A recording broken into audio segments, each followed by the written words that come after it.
what I've noticed, when I go and talk to, this is not to everyone, all right? This is not to everybody, but in general, when I go and talk to Americans about a relationship, they usually rush to the decision to quit. I don't even have to mention a problem. But I mean, if I mention one problem, usually they say quit, or find somebody else, or this or that, all the particulars. Sometimes I don't even have to mention a problem, and then they go against the relationship, and then what they say is, they just live for you. Just focus on you. Live for you. Live for the self. Live for one. This I, me. Live for you. You. I. And that's usually what you're going to get from it. And the thing about this is when you say that, when they say that, they don't care about what this relationship means, if it is even a harmonious relationship. They don't care about any of the background experiences that I've had, anything. They just overshadow all of that, and then they just shove down my throat this individualistic philosophy. Now, don't get me wrong. I'm not saying that you shouldn't focus on yourself. I do believe in individualism. I think individualism has a lot of positives. I also believe in collectivism as well, and there's positives to that. There's positives to both. But here, without even mentioning problems, instead of trying to be supportive of the relationship, the immediate reaction is anti the relationship. And that's the thing in our society. There is literally zero social forces in favor of a relationship. There's zero social forces in favor of a relationship at all. The only force that causes relationships to happen is biological sexual attraction. Everything else goes against that. The forces in this society are as opposed to relationships as the forces in medieval Europe are opposed to science. And the result of that is relationships fail one after the other. Probably more than half of them would have been successful if you had social forces in favor of that. Because the thing is, you don't have perfect relationships, but in our society, tiny ass fucking problems, little differences and particulars in a society where you don't even have to mention a problem.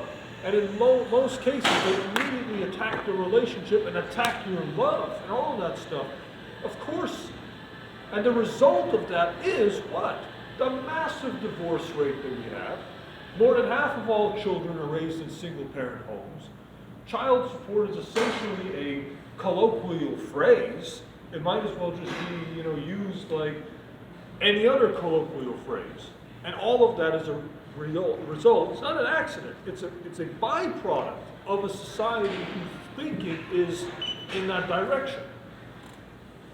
Now on the flip side, let's say that you go to a very collectivistic society. I remember one time having a conversation. Actually, I've had many conversations with folks from India and collectivistic societies. And don't get me wrong, I love those societies. I love America too. But I remember I was talking to this one guy. He was a security guard at a hotel. He was from India. And I remember, and I quote, he said, "Nothing bad can ever happen in a family." He said, "Nothing bad can ever happen in a family." And believe it or not, there's plenty of people from very collectivistic societies that think that way. The result of that is what? If you have an unhealthy relationship with your family, and let's say that there's, or some trauma or something happened in your family that, it makes it an unhealthy relationship or unhealthy dynamic. Those feelings are invalidated because of the fact that family is put on this pedestal, and you're shamed if there's any discrepancy in your relationship with them. So, for instance, just because I communicate with people from both American individualistic society and collectivistic. When I go to a person who's an American and I say, "Hey, I live alone. I have my own place." Oh, that's awesome. If you don't have your own place, you get shamed for it. But every time that I talk to someone like my friend from Pakistan, well, it's like an acquaintance from Pakistan that I know, If I tell him that I just live alone, I don't, or whatever, I don't live with my family, then the question is like, why don't you live with your family? What's wrong with you? What's wrong with you? Why won't you live with your parents? So instead of telling them that they live 30 miles away, instead what I'll say is, oh, they live 4 hours away. I came to Atlanta for opportunities. Okay, that's a lie, but it's convenient. Because I know for a fact that he's not going to understand. Now, it's not because the people are bad, it's because that's the way that they're hardwired from the way that they were brought up in the society that they're brought up in. Now, the result of a lot of collectivism is you have a lot more social, you have a much stronger social bond in your society. Collectivistic societies, they're designed not as much for progress as they're designed for social longevity, which is why those collectivistic societies are thousands of years old. But on the flip side, when you look at individualistic societies, because there's more of an emphasis on the self, you have more of an emphasis on, goals and what you can achieve personally, and, as an expression of your individuality. And the result of that is, the Industrial Revolution happened in the West. Isaac Newton lived basically in isolation for 6 years. He lived in isolation when he was coming up with his theories in calculus and classical physics. And that's the basis of pretty much most of the shit that you use. Cars, even fucking rockets and stuff, even a probe going to Mars is based on classical mechanics. Now, England, how big is their population? Very, very small. How big is India and China's population? Vastly bigger. I guarantee you there were many more Isaac Newtons in India and China. But why didn't any of those become what Newton became in Europe? And the reason why is because they were never able to do that because of the nature of the social order in those societies. But on the flip side, when you look at the West, the West, in a short amount of time, we're pretty much losing our society. We're in decline. We're very self-destructive.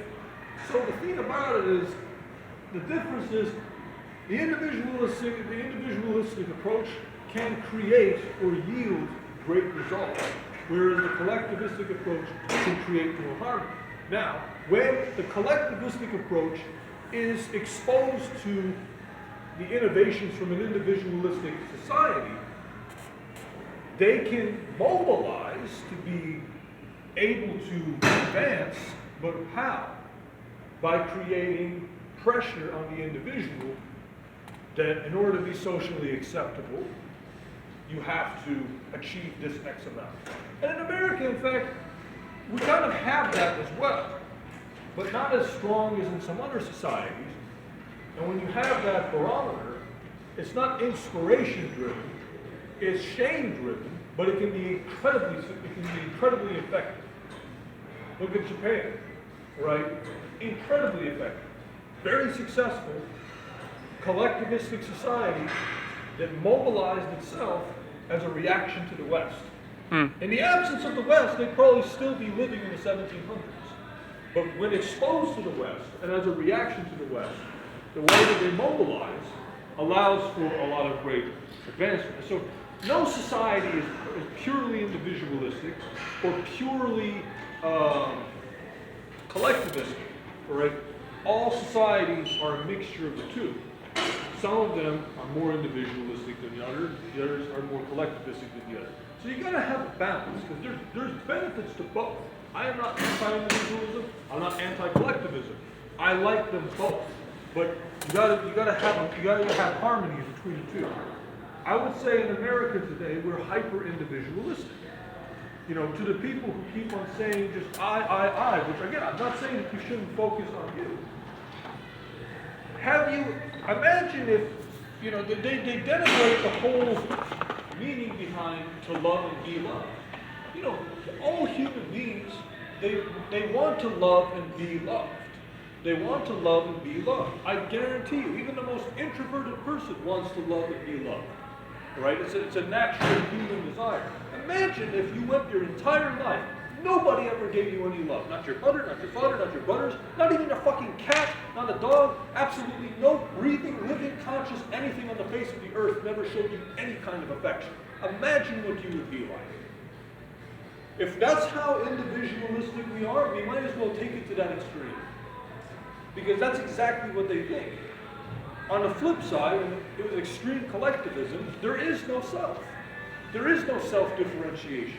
There is no, well, how do I feel? There is no, this is not a healthy situation. This family is, for instance, messed up or whatever. You can't get out of that. You get shamed for that. So in both cases, when I say the result, in both cases, in a hyper-individualistic society or in a hyper-collectivistic society, emotionally you're going to suffer exactly as much.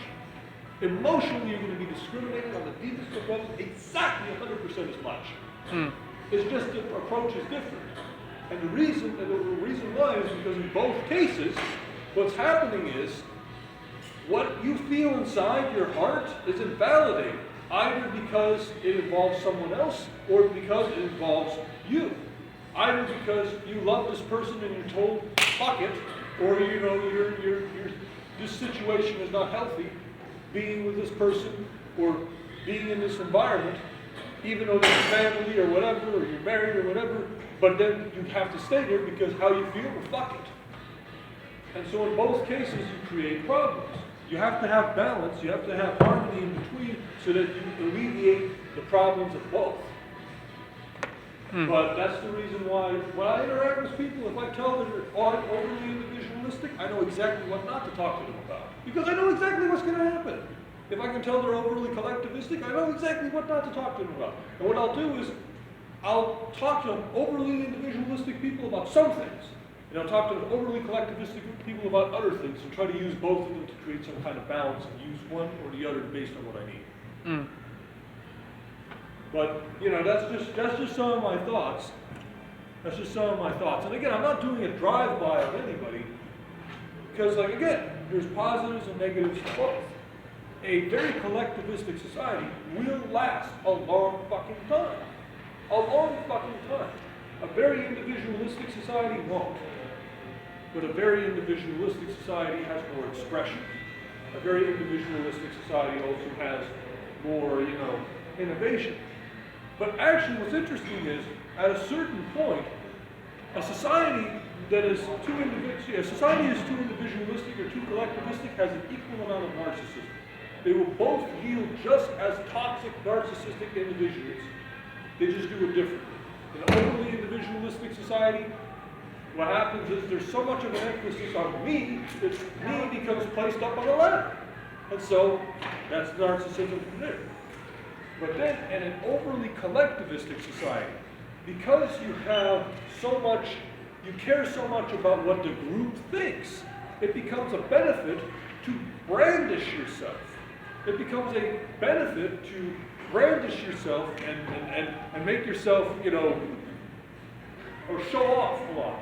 And so what ends up happening is you will have at least a passive form of narcissism that gets manifested in that sense. So in both a very individualistic or a very collectivistic society, you will have equal amounts of narcissism. They're just produced in a different way. They're produced in a different way. Both of them have the same results. They just do it differently. And I'd even argue, when a society becomes so individualistic, it actually becomes collectivistic. And when a society becomes so collectivistic, in some ways it becomes individualistic. In some ways, like when they go to those extremes, they might even turn into the other.